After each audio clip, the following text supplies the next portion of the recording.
উত্তরবঙ্গে ভয়াবহ বিপর্যয়, তারপরে বন্য প্রাণের আশঙ্কা। ১৩ দিনে ১০ গন্ডারকে উদ্ধার করল অপারেশন রাইনো। অপারেশন রাইনো নাম। ১৩ দিনে ১০টি গন্ডারকে উদ্ধার করা হয়েছে এবং এই অপারেশন রাইনো সফল হয়েছে বলেই দাবি জলদাপাড়া জাতীয় উদ্যান কর্তৃপক্ষ। তারা ফেরালো ১০ গন্ডারকে। ৫টি গন্ডারকে তাড়িয়ে জঙ্গলে ফেরানো হলো, বাকি ৫ গন্ডার কাবু ঘুমপাড়ানি গুলিতে। দেখুন এই বন্য প্রাণ, হাতি, বাঘ এবং গন্ডার লোকালয়ে ঢুকে পড়েছে বিভিন্ন সময়ে।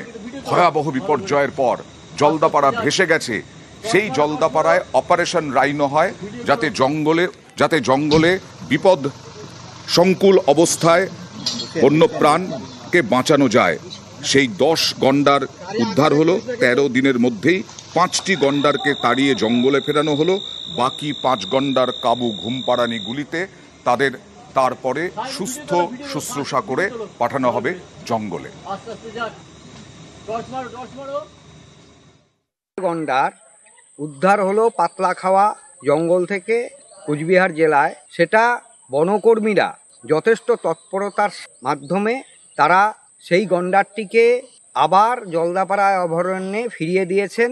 তাদের এই প্রচেষ্টাকে আমরা পরিবেশপ্রেমীরা কুর্নিশ জানাই। মোট 10টি গন্ডার এ পর্যন্ত উদ্ধার হলো।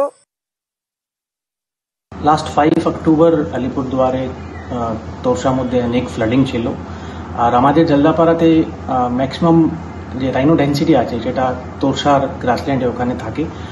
ফ্লাডের মধ্যে অনেক রাইনো বাইরে চলে গেল।